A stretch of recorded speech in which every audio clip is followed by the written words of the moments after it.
Welcome. This is Beth Whidbey.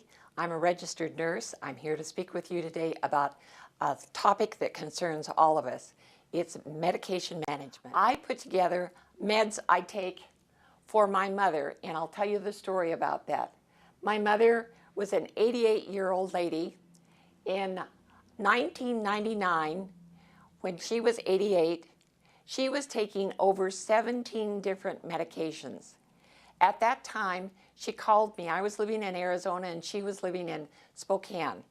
She called me and she says, Beth, when you come up again, she says, could you help me with my meds? She said, I just am getting so overwhelmed with them.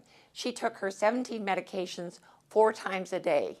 And so when I came up that spring in 1999, I put them together in a 4-compartment, week-long packet, a very easy one for her to use. She just could flip it open and take her medication and flip it shut.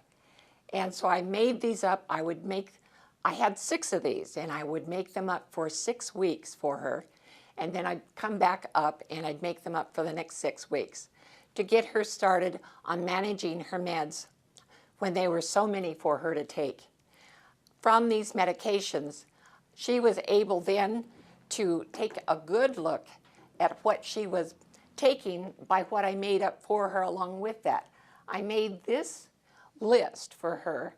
I would Scotch tape each one of her pills onto a sheet of paper. Next to that, I wrote the name of the medication, and next to that, I wrote what the dosage was and what the medication was for. This is a small version because in order for you to be able to see the pills, it has blocked out part of what that list would be. But that medication list would have looked like this. When it was all made up, I then took it to Kinko's and I made a photocopy of it so that I would have a copy, my twin sister would have a copy, and my mother would, of course, have the original. Then eventually since she took her medications 4 times a day, as I mentioned, I put them into a flip chart so that she would have a list of all of them, and then she could flip to whether it was morning or noon or in the evening. Anyway, she would have all 4 times a day listed there. And this helped her because of the fact when she was looking at taking her pills, many times she would drop one pill and she would try to figure out what it was. Well, she would look at this and it would show her right away what that pill was that she might have dropped. As time went on, her arthritis got worse in her hands, so it made it harder for her to handle her own medications.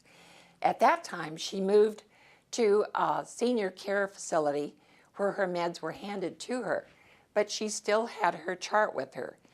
When they would be brought to her by the meds aide, they would come in a little cup like this, and when the meds aide would come in, she would hand it to my mother.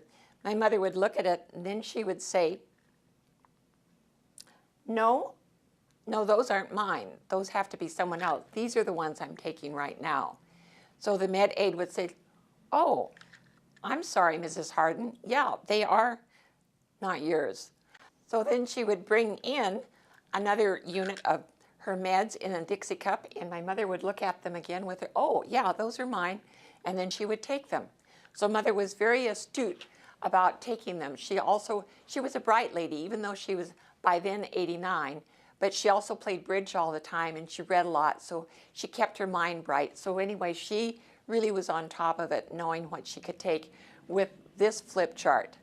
Next, we're going to look at this next visual, and you will see that where I started from taping her medications onto the sheet of paper, and you can see how old this is getting, but I've kept it now for 11 years, taped it there with the name of the med, what it was for, again keeping it simple. The medication that it was for, I kept it within 1 word or 2, so it was easy to understand, like just heart instead of cardiovascular. Next was the treatment, that meaning how many times a day, and then the dosage. And then on this one, I also kept track of her prescription numbers. From that, I went to having it laminated so that if there was something spilled, it wouldn't mess up the copy for hers. So hers was laminated so that she could refer to it and not worry about spilling something. Again, the flip chart, I made this up once I had started to scan her medications into my computer and had a scanned picture of each one of them. And then she also could flip to each time of day so she knew the correct one to take. As time went on and I wanted to introduce this idea to different people throughout the United States.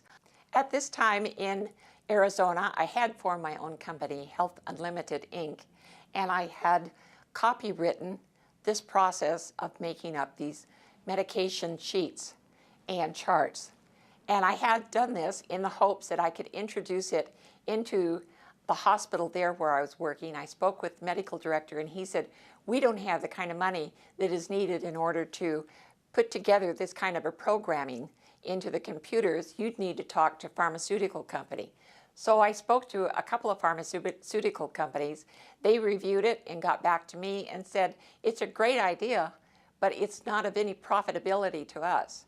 So they dropped that idea. At that time, I needed to return to nursing because I needed to pay for my livelihood. So anyway, I put this on the shelf for a number of years. And then finally, just this past year in 2010, I was putting together a number of medications for my clients. I am a healthcare advocate, so I work with people to help them to understand both their disease, their disability, and their medications. And in putting together the medications that I can put together now through the internet, I found that all of the pictures of the medications now are on the internet. So I remade my mother's list. And as you see with this one here, would have been what my mother's would look like today. I can retrieve all of these pictures of exactly what the medication would look like and put them on the sheet of paper via the computer, and it works just very easy, and it's easy to make a change. Like one of my clients 2 weeks ago, her doctor made one medication change. It took me 3 minutes at the most to completely change out the medication and put in the new one. I also made this for my mother, and this, at the time when I made it, it gave not only her date, her age, her date of birth, her address, her phone number, all of the things that you would want to know about someone in an emergency, her height, her weight, her social security number, her insurance, her power of attorney, her first person to contact in an emergency, her doctor's name. It had also her diagnoses at the time. Now let's go to the next visual where we want to see why we want to be very serious about doing something about medication management. We want to decrease disability, we want to decrease loss of life, and we want to decrease the cost of errors. The cost of errors coming out of your pocket, my pocket, everyone that's a taxpayer in the United States is affected by this, because that is what is paying for the errors. That, remember, I said it's in the billions and it affects millions of people. Let's look at this. Is why we want to look at medication management. Is we all want to know why we're taking the medication, what the medication should be, what the diagnosis is, when we need to take it, how we need to administer the medication, and what are the side effects. Along with that, we need to know what foods or over-the-counter medications we might be taking that are incompatible with what we're taking, along with how long we need to take it. How do we know that it's working?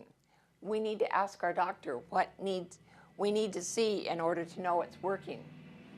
And of course, we need to know what our allergies are. That's very important to tell your doctor. So all of these questions on who, why, when, and where we are taking our medications, we need to know this so that we can manage our meds and not end up being one of the statistics. So now looking at why we want to manage our meds, it's because we want to improve all of our health, your health, my health. We want to ensure that we have ongoing good health, ensure independence. Oh, that beautiful word of freedom. That's what we want, is to stay in our own homes and be independent. And finally, to experience peace of mind. All of this is going to come and be ensured to each of us when we're educated about how to manage our meds and how to stay healthy.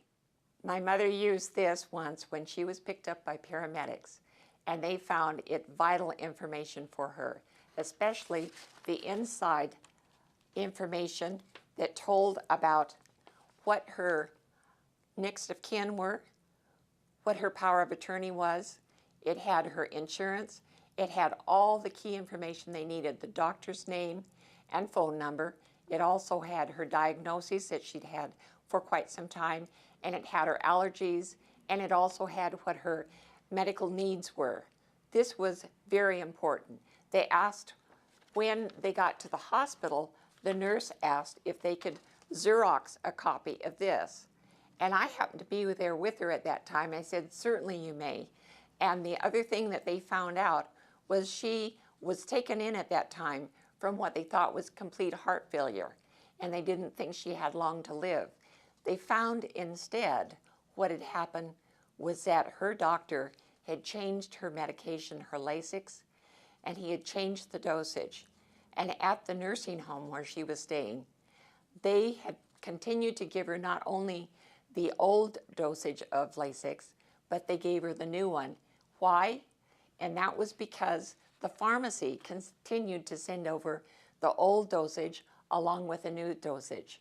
She then was saved. Her life was saved because they were able to pinpoint and find out that no, this list showed one dosage of meds rather than the two that were sent over by the nursing home that she was living in. They had two Lasix that were listed, and we determined that no, she was only supposed to be on one.